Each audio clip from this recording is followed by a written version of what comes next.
and welcome to the third session or group of sessions on how to educate motorists about rider safety.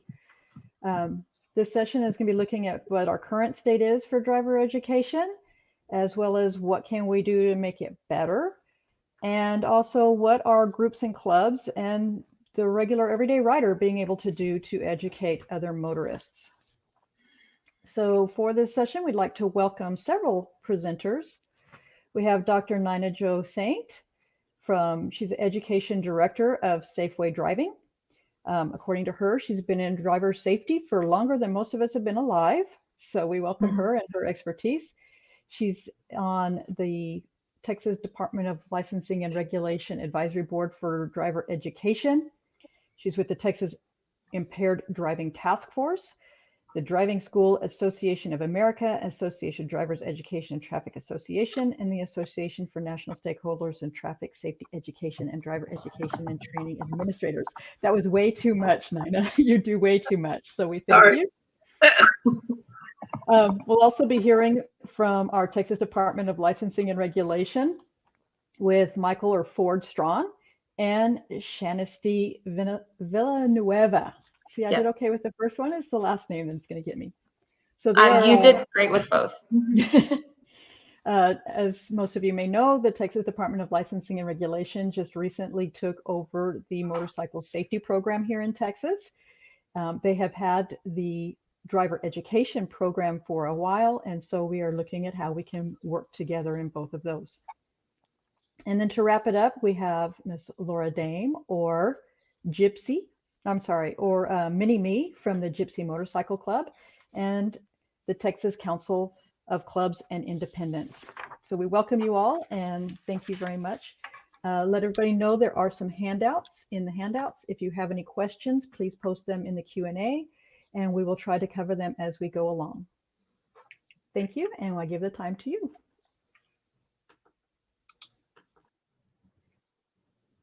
Thank you, everybody. It's always an honor to speak at the Motorcycle Forum.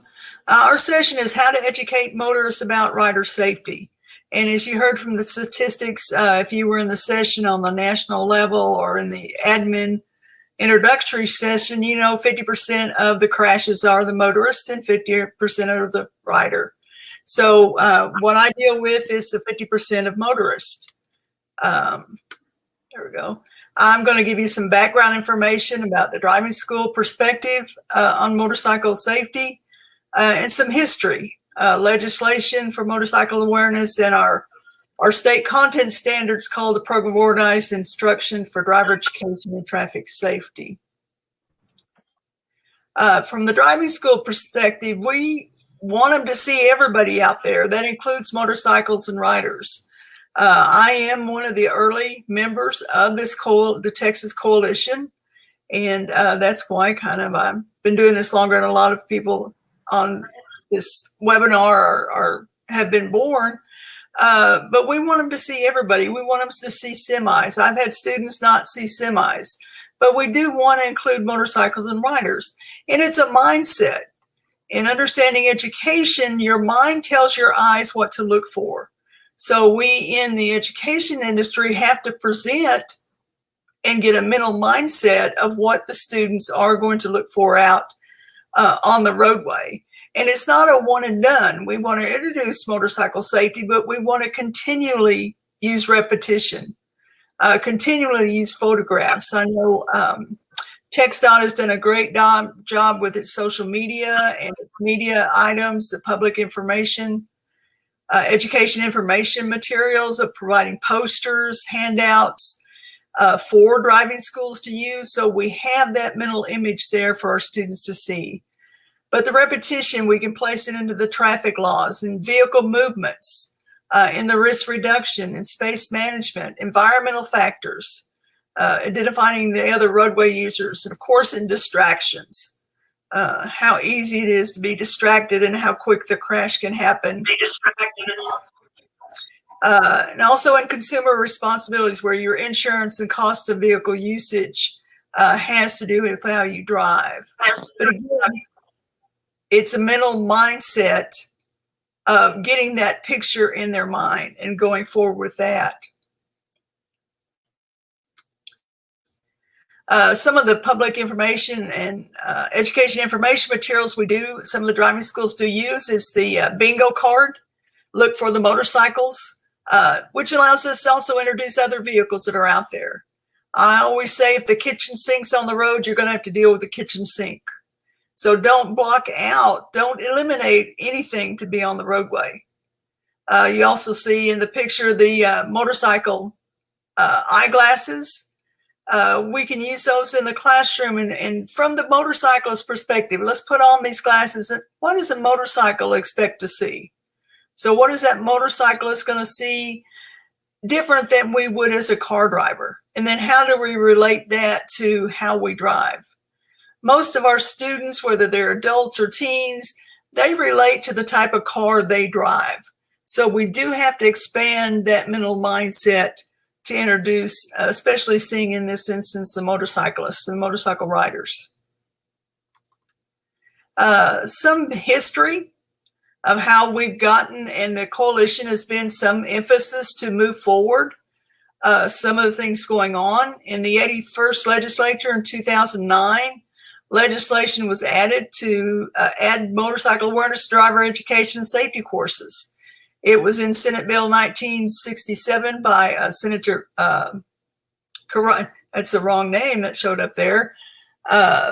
But it was started in a Senate bill, and I don't know if many of you know who Sputnik was, but he was a great advocate for the clubs, the independents, but on motorcycle awareness, motorcycle safety, legislation that kept motorcycles riders alive. And so he was a great push behind this legislation in 2009. Get to there. And also at the same time, the program organized instruction for driver education and traffic safety, which are the state content standards. This was in 2008, 2009, placed in educational objectives on looking the motorcycle awareness. So we did have the state mandate legislation on that. So in different areas, again, it's not a one and done. It needs to be a repetitious thing. The pictures need to be there, the mental mindset.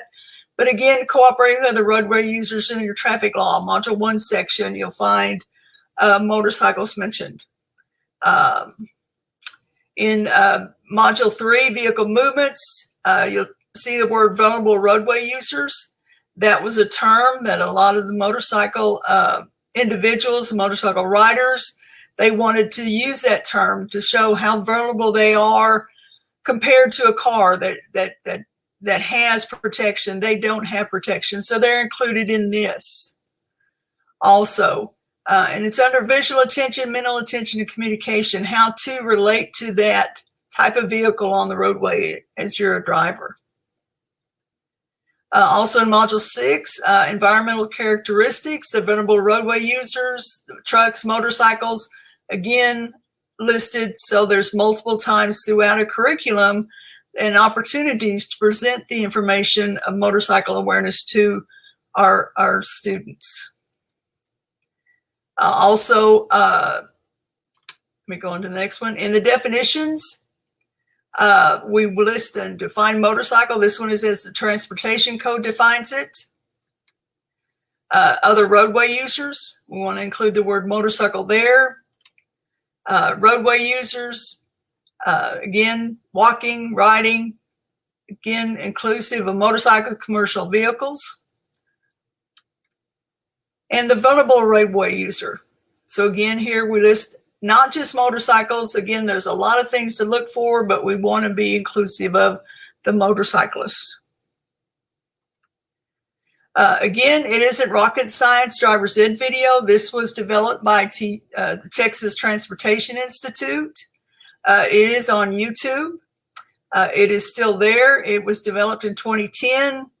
Again, a push from the coalition to get this done. It is still relevant, even though it was produced in 2010. They did a very good job of the information in there to still make it very relevant. You can go to YouTube, just enter "It Isn't Rocket Science Driver's Ed video." It'll come up. Again, the Texas Department of Transportation, Texas Department of Public Safety, the Texas A&M Transportation Institute were the creators of this campaign. And again, questions, again, if you do have any suggestions, I am very open, and I do work with a lot of other driving schools. I do presentations, continuing education, to keep them up to speed. And again, we just got to keep mentioning that it's a mindset. If we're going to see something on the roadway, we have to have it entered into our mind. So if anybody has any suggestions that can help us do a better job informing our students of the motorcycle awareness and how to recognize motorcyclists.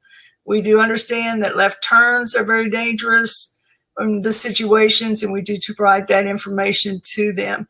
But just put it in the chat, or if you have questions. But this is kind of the background of where we started in 2009 and previous with the coalition.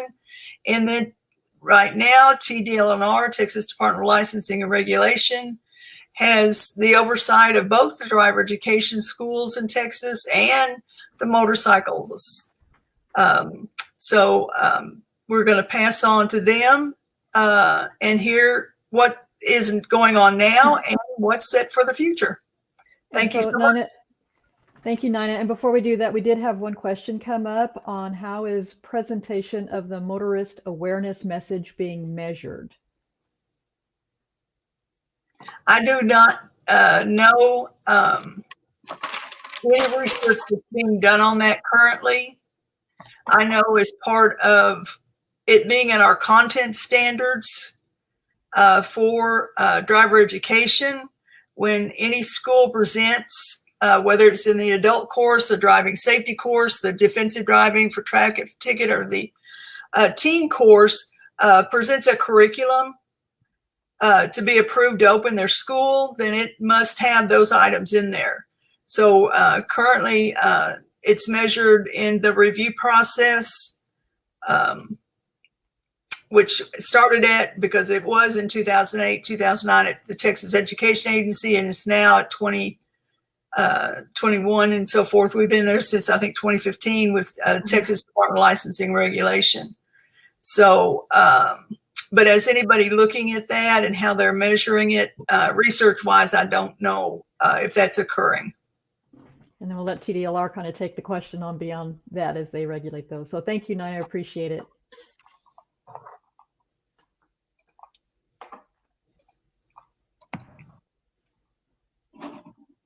So yes, thank you, Nina. I appreciate that. I'll really throw it to Shan to let her really kind of expand on everything we do. But the department looks at a bunch of curriculum. All the curriculum, as Nina said, when it's submitted to us, whether it's driver education, adult driver education, driving safety, there's a process that it goes through for application. No course is approved without making sure that it meets all the standards of the program of organized instruction, the curriculum standards that we have out there, especially for teen. I mean, they're exhaustive. It's the POI for that itself is 100+ pages long. That everything it needs to be in there, and that Shan's group, she can speak to it directly, but no course is getting approved unless it's making sure that it's absolutely covering all those topics. Shan, do you want to provide a little bit more insight into what that looks like? Right. Thanks, Nina, and thank you, Ford. I just wanted to expand on that. So as far as when it comes to motorcycle safety, under the driver education and safety law, Texas Education Code 1001.1025, it does require that that motorcycle awareness needs to be inputted in the driver education curriculum. So when a driver education school wants to open up, they have to inform, when a driver education school opens or a driving safety school opens and they offer this curriculum, the curriculum is required by law and rule, and there are topics that they must teach in the course. This is in public school, and this is in a traditional classroom or online or through parent taught. So they submit the application to us. We have to look over to make sure that the curriculum meets the requirements before we approve them. Does that answer your question?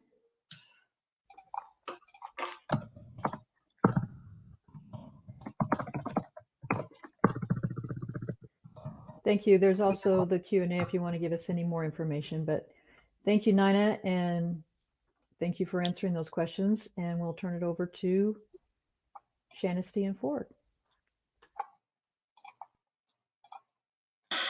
So good morning, everybody. Good morning, everyone. I'm proud to be here. Very excited to be a part of this conference and reach out to everybody. You heard Nina talk about how long she's been doing in this industry. Myself, I've been involved in driver education for about 13 years now. And so it's something I've come from DPS and then now working with TDLR. We're excited to be here. I know I speak for myself and Shan when I say that we love being involved in the community. The work that I've done with Nina over the past years has been fantastic, and I know she has a great following here. And we have a wonderful relationship with her through our driver education program.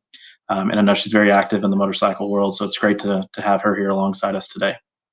Nina kind of gave y'all the background, how we really got from nothing to the current inception of motorcycle and driver education programs. She also mentioned that both programs now reside under TDLR. Driver education moved over to us September 1st of 2015, so almost 6 years ago. Motorcycle just came to us this past September. Before driver education was split up between DPS and TEA, motorcycle was at DPS as well, but it was in a different branch from the driver's license area where it was, driver education was being performed. We're excited about both of these programs being moved under the TDLR umbrella because I think it paints a unique perspective for us to be able to understand that what changes we're making in one program, how they impact the changes that are in another. With the recent move of the motorcycle program to TDLR, the legislature actually gave us the power to combine advisory boards. So you heard Nina say that she's a member of the driver education advisory board. There is also a motorcycle advisory board that was created with this move. What that does is that allows us to actually speak or join these groups together and allow them to tackle topics, issues, curriculum standards, whatever it might be in a joint effort. And so I think that is, a very big opportunity. And that's kind of what we're going to speak about today is the opportunities that exist to tell you kind of how we regulate this now and the ideas we have with these programs moving forward, and how we make this be even better as we go forward. A little bit of background right now. The current standings is driver education, so just so you all are aware, has 32 hours of classroom with 44 hours of driving for a minor and adult course. You heard Nina talking about several of the modules that include motorcycle awareness and interaction with vulnerable roadway users. So of those 12 total modules, 3 of them include topics about motorcycles and vulnerable roadway users. And the reason for that is we believe that the repetition inside of that really helps drive home, that process, that there are dangers out there while you're driving, and these teens really have to understand that. You heard Nina talking about them not seeing 18-wheelers. So it's a challenge, especially to get them to understand there's pedestrians, there's motorcycle users, everybody else that's out on the roadway too, and to engage, to see see that object, react to that object, and go from there. Adult driver education is required for anybody 18 to 25. They can also elect to take a minor course, but if you're 18, you have the option to choose an adult driver education course, which is only 6 hours, and there is no driving hours of practice hours that's done with that. If you're over 25, you go into DPS, you take a test, and if you pass, you get a license. Driving safety is, if you get a ticket, you have a 6-hour course, and you're sent back to be re-educated of awareness of how to follow traffic laws and interact safely with other drivers out there. All of these things, as Nina said, have motorcycles put into them. It may not be directly focused, like a section may not directly say you must talk about motorcycle safety for X amount of time, but they lump them in with vulnerable roadway users. Right. So we think that Brian, there's. Go ahead, Shane. I wanted to just jump in really quick, Ford, because this goes back to the question that the viewer was asking earlier. These are the courses under the Driver Education and Safety program where they have to submit curriculum for approval, and they're required to teach. They have specific topics that they are required to teach on. And these are the topics that my team has to review and approve to make sure that the course meets the requirements. Perfect. Thanks, Shan. Mm-hmm. So also, we just wanted to kind of show you what current statute looks like as well. That right now it's the most specific that the education code gets for talking about motorcycles directly is talking about the dangers of failing to yield the right of way to a motorcyclist and sharing the road with motorcyclists. Those are really what's incorporated when we talk about the vulnerable roadway users and everything else.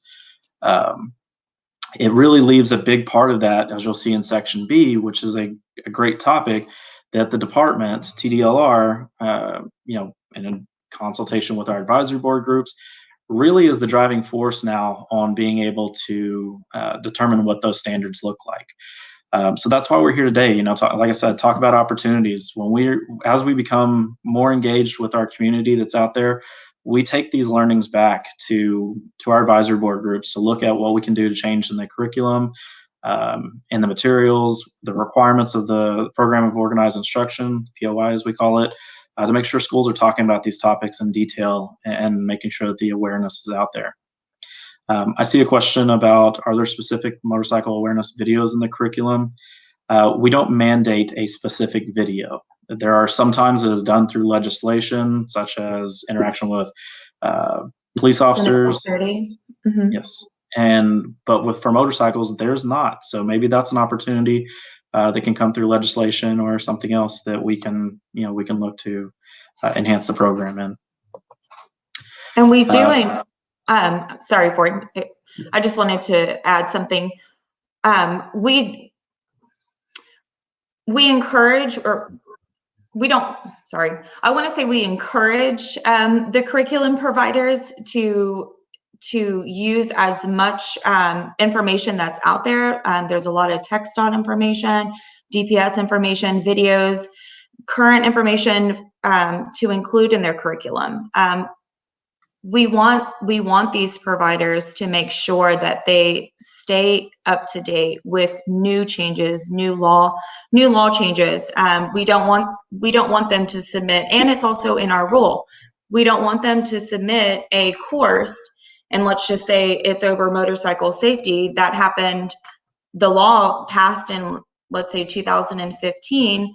Well, we have new laws. There's lots of newer laws that have changed and legislative changes and laws that have passed, and we're in 2021. So we go through an audit process. The rule does require them to make sure that their curriculum is current, and then on our end, when we go to audit their course or inspect their course, that's where we were able to catch if their course is outdated or not.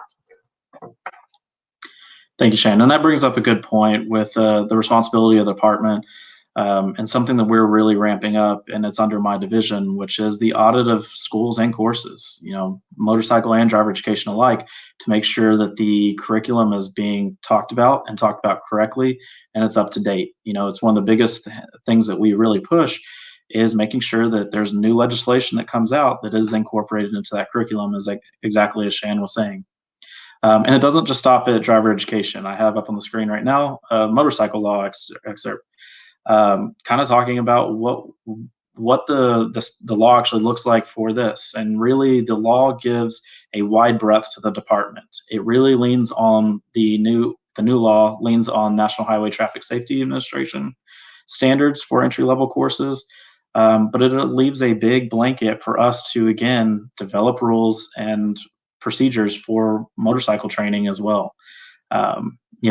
Previously it was really held against MSF standards only.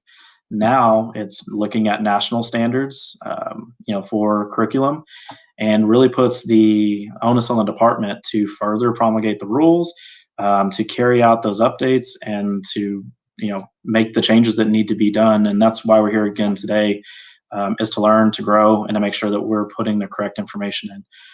We already launched our rules in September, and we've already been back to the table now to further those rules based on interaction with our advisory board groups, with work group members, and with the community so far.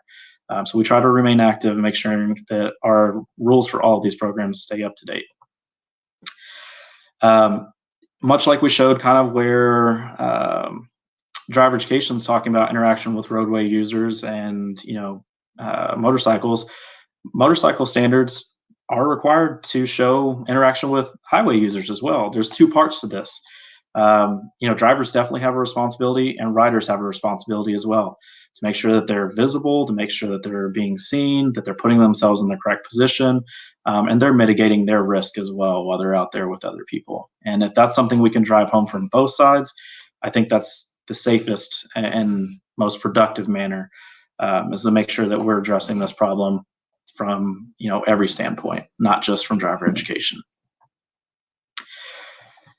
Just want to kind of give a side-by-side here. Driver education for teens has 12 different modules versus motorcycle training is in 6 modules now, or 6 topic areas now. Both of them address street strategies in 3 different areas when they're talking about operating with other users. I wanted to call attention to driver education, especially because I wanted you to kind of see how much time is spent on this. Nina was a big pioneer in the fact that the way that driver education is taught, that things are repeated several times to really hone in on the way that young teens learn, through repetition. And so we talk about it for, a total of an hour and 25 minutes. Now, again, this is not directly motorcycle. As you saw in Nina's slides and in my slides, it's talking about vulnerable roadway users, and that can be motorcycles, it can be 18-wheelers, it can be skateboarders and pedestrians and everybody else out there. So it may not be the full 30 minutes there. And so maybe there's an opportunity where there's a specific section that talks about just this, and that time is solely dedicated to motorcycle awareness. And again, when we're looking at different things that are done here, we have adults, which has 6 hours of classroom and no driving requirements, no practice driving. And if you're over 25, you don't have to do these things. You're not taught these things unless you end up with a ticket and go to driving safety. So I think there's definitely opportunities within driver education to make sure that we're definitely getting the message out. If somebody moves here from New York or a place where they never owned a car, you go take a test at DPS. If you pass that test and get lucky, guess what? You have a driver's license in your hand. And is that person necessarily the safest individual to be on the highway with us when we're riding? I don't know. I don't get paid to have an opinion on that, but I would think likely not. So that really kind of brings us to, where we're looking at bridging the gaps and improvements to curriculum. That's, at the forefront of what we look at. And one of the things that we can really control is what are individuals being taught out there. How do we enhance both curriculum? And I think the department's challenge here is that if we have something that is changing in one area, that we make sure that information is being reflected in the other area. We would not want to tell motorcyclists, suddenly there's a change in the way that we do things, and we're like, oh, well, you're always going to ride on the right side of the lane. I'm not saying that's correct. No one bite my head off. But we make this change, and then all of a sudden we still have driver education saying, well, they're going to ride, the left side, and then, if they're staggered, we have to make sure that both of them are talking and teaching to the same point.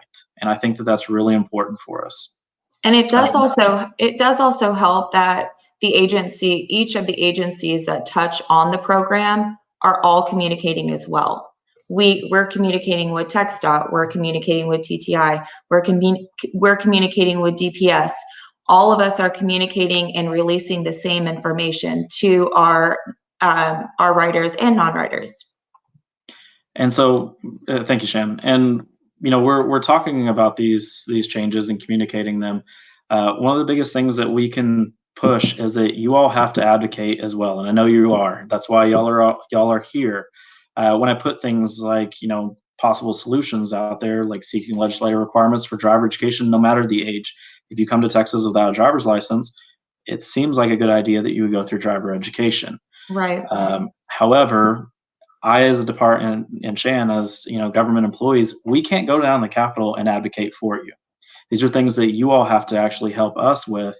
Where there's legislative mandates that say this needs to happen. No one gets a motorcycle operator license without doing a course. So why should you be able to do a driver education course? But I can't go down there and advocate for you all. That is something that goes also, sorry for it, I keep just trying to jump in there. That goes with everything. And it also goes back to our curriculum of what the schools are required to teach, what both driver education schools and motorcycle schools are required to teach. We can't just go into that curriculum and just start making changes because we feel as a state agency that it would best benefit you. You all know what should be done. This is your program. These are your programs. So as Ford was saying, you have to advocate for what you truly believe in. You have to go down to the Capitol, and you just have to stress what is important to you. Does the curriculum need to be beefed up in certain areas? So if I can jump in there too. Yes, ma'am. There was a question on where can the public find the processed rules when the legal department posts them for required 30-day public comment. Sure. The TDLR website is probably one of the best resources for that when it's program specific, especially. Anytime that we are, first of all, presenting rules, they are put on our website. So it's www.tdlr.texas.gov. And Texas is spelled out in that. But anytime that, if underneath that, we have a lot of different industries that we regulate. If you go down to the motorcycle and ATV safety page, anytime that we are publishing rules or sending rules out for the Texas Register, for public comment, they are made available on that website on the front page under the news section. We also, if you go to our website and you sign up for our listserv, our government delivery service, so the head page of the front page just says sign up for updates. You click on that, you can click any industry that you want to sign up for. When you do that, anytime that we're making changes to the program, we're pushing something out. Thank you, Shan. She put it in the chat. Anytime that we're pushing something out, a new initiative, new training, new instructor courses, whatever it might be, that is our number one way to get information out to the general public, because I can't sit here and copy 1,000 email addresses into one. So anybody that signed up for that, we automatically push those updates out to. But definitely on our website, we will give you the links to the Texas Register. We will give you links to anything that we're posting out there. So I think it's the best resource for that kind of information. And then, of course, if any of y'all have any questions, my information will be at the end. Shan's will as well, and we will be happy to provide you with direct links for anything.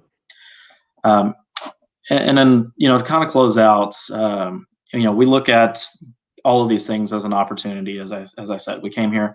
We know we're the infancy right now of our motorcycle training program. Our rules are still growing. Our program changes are still happening. We're just now going out and doing audits of these schools and getting into the fold and really, starting to foster these relationships with you all out there. So kind of what we're looking at is to increase awareness. Obviously, we want to continue our partnerships. We have a wonderful partnership with TTI. There's some talented and very intelligent folks that work there. Our motorcycle advocacy groups like this one, our driver education schools are a huge resource, and in highway safety coalitions that we're doing, Vision Zero, Crossroads Coalition, any others that will take us. We're happy to be a member of that community. It can be anything from awareness campaigns, sticker campaigns, over to driving awareness, speaking events. Nina and myself have spent a lot of time going around the state doing speaking events, and that's something we, especially with COVID, hopefully residing and us getting back to the real world, we'd see you all in person, interact with you all on a whole different level. And not stopping there, we want to develop those new relationships. One of the biggest things we can talk about is pushing those relationships, educating folks on how to contact their legislators to make program improvements, getting their voices heard. Nina and I can tell you all too well that sometimes we're at the Capitol and it's silent. People don't like or they want something to change, but we will be the only ones down there for some type of legislation. So your voices have to be heard. And I know y'all are a very vocal community. I'm a part of that community in my private life, and I'm excited about it. And we take this very, very seriously. I mean, just this last month, one of my employees lost her brother to a motorcycle accident where somebody, didn't yield the right of way to them. And, so it's near and dear to our hearts. And we have to do a great job of making sure that we're going out, we're reaching out to people, we're continuing that communication, and we're developing these relationships as we move forward. And again, we're making a push right now. So if you sign up for our listserv, one of the things that we're really driving forward, especially as I start staffing more individuals, we're going to developing newsletters that are going to go out to driver education and motorcycle groups at the same time, and overall just increase our communication with the community that's out there. With that, I am open to any questions y'all have.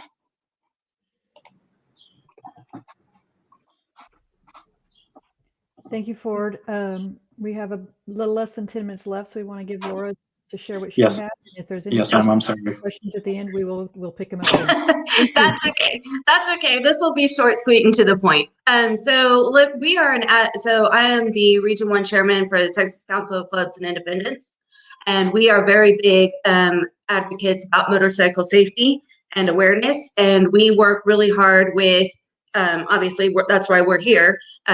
We work with all kinds of groups to educate people. And also, I'm very big about continuing education within our community as well, because it is true. It's not just on the vehicles. It's also on the riders as well. So we always have guest speakers come to we meet every other month. We have guest speakers come and talk to us about things that are happening in the legislature. We're very big on the legislative stuff. We are the ones that are going down for sure to the Capitol to have our voices be heard. We make videos such as this. You guys can see to educate motorists about something simple as you need 4 seconds. It's recommended to have 4-second length when you're following a motorcycle, because sometimes we downshift and we don't use our brakes. So if you see in this video here, you can actually hit play. We had one of our motorcyclists show, and the quality is a little iffy, sorry about that, but you'll see, you go by, he's actually downshifting and he doesn't have any brakes whatsoever. So stuff like that is very important to us to educate people as well. We also do handouts. We have handouts in education called Educate to Save Lives, which has all the talking points about left turns and how dangerous they are for us, and just the education. We also do motorcycle proclamations, where we go and talk to city councils and do May Motorcycle Safety and Awareness Month, which is why this is so important today. And to educate people, we do accident scene management classes, and so I'm open to any questions. We are, like I said, an advocate group for motorcycle safety and awareness. So that's pretty much all we have. And one of the things that Laura's group does is they have a kind of a handout of talking points when we're talking to motorists about things to look out for. So that is in the handout section. If you would like, it is in the handout section. And download that for anybody to share and share it with everybody. Everybody, please. The more we can get people talking to more people, and then kind of social media these days, it can go wide if we let it. So please get involved and Absolutely. enjoy. So Great. do we have any? Thank you so much, Laura. Do Mm-hmm. we have any questions for any of our speakers today before we?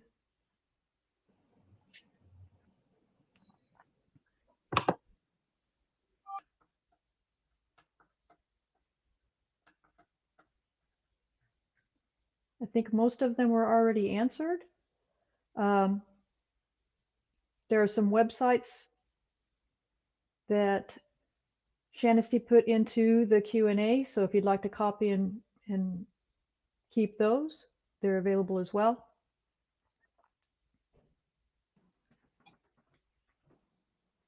Kathy, can I make a comment about those two websites? Yes, The one please. website that I posted was for the email updates for the agency or whatever program that they are interested in, driver education, motorcycle, and operator safety. The other website is directly to the motorcycle webpage, where it will list the rules that are open for public comment. And those just opened for public comment this week, is that correct? Yes, ma'am. Awesome. Thank you.